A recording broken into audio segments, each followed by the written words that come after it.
ni salama tukimfuata Mungu anapotuongoza. Na ikiwa pengine mafundisho ya Biblia yaliyo wazi si sawa na desturi ama imani ya wengi, usiogope kulitii neno lile lililosimama imara tangu zamani za kale, ukikumbuka ya kwamba tutatoa hesabu kwake Kristo mwenyewe kulingana na matendo yetu, wala si kwa wanadamu wanaokosa tutakaposimama mbele ya kiti cha hukumu ambacho kwacho hatutaweza kuomba rufani. Ili mwenye kusikiliza semina hii apate baraka na kuona hakika moyoni kama walivyopata waandaaji wa semina hii ya Mpinga Kristo Amekuja. Hili ndilo tumaini lao la kweli. Fikiri na chukua hatua.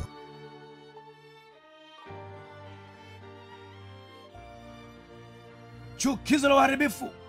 Chukizo la uharibifu. Katika semina hizi tunaendelea kumchunguza zaidi huyu mpinga Kristo chukizo la uharibifu na kujua matendo yake kwa njia ya ushuhuda wa neno la Mungu. Lakini kila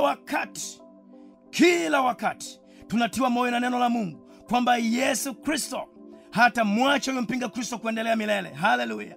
Mungu anatawala historia. Yesu atakuja hivi karibuni kumwangamiza mpinga Kristo na mfumo wake wa udanganyifu. Lakini Yesu atakapokuja kumwaga ghadhabu juu ya mpinga Kristo, wewe msikilizaji wangu utakuwa wapi? Je, utakuwa upande wa Yesu Kristo au utakuwa upande wa mpinga Kristo? Semina hii ni kwa ajili ya kukusaidia umchague Yesu upate kuokolewa. Mchague Yesu leo naye atakupokea. Paka hapo kuna mtu ameshtuka. Anasema, sasa tumemaliza ile miaka 490. Sasa mbona ile miaka 2300 kwenye mstari wetu ule mrefu wa kwanza kwenye karatasi yangu, mbona miaka imebaki inaning'inia? Mbona imebaki?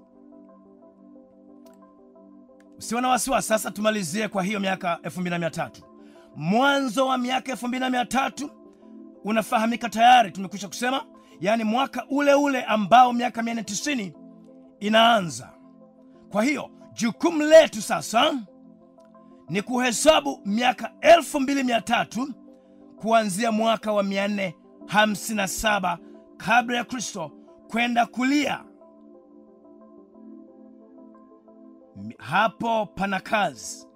Watu wanatatanishwa sana na kubadilika kwa miaka kutoka KK, yani kabla ya Kristo, kwenda BK, yani baada ya Kristo.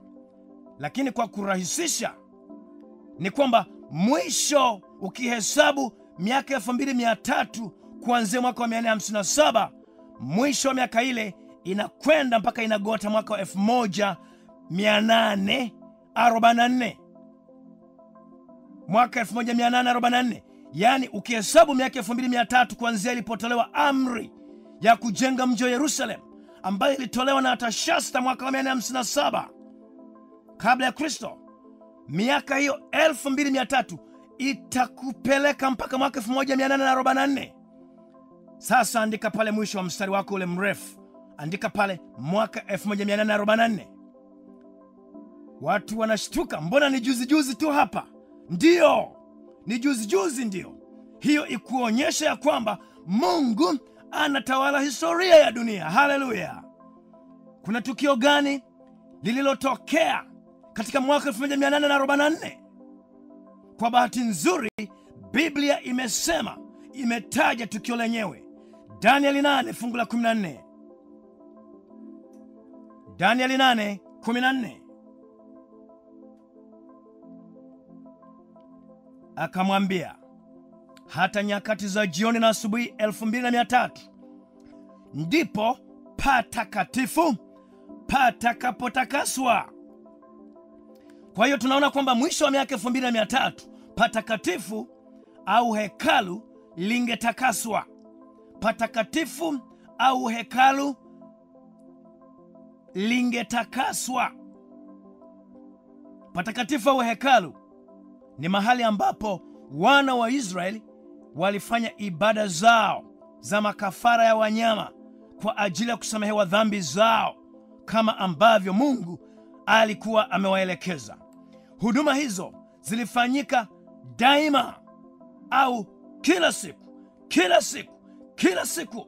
Kulikuwa na huduma zinaendelea katika patakatifu au hekalu kwa ajili ya huduma ya kusamehe dhambi ambazo wana wa Israeli walikuwa wakifanya. Wanyama wengi walipoteza maisha yao kwa ajili ya dhambi za wanadamu. Walichinjwa ili damu ya hao wanyama itumike kama ondoleo la dhambi. Wanyama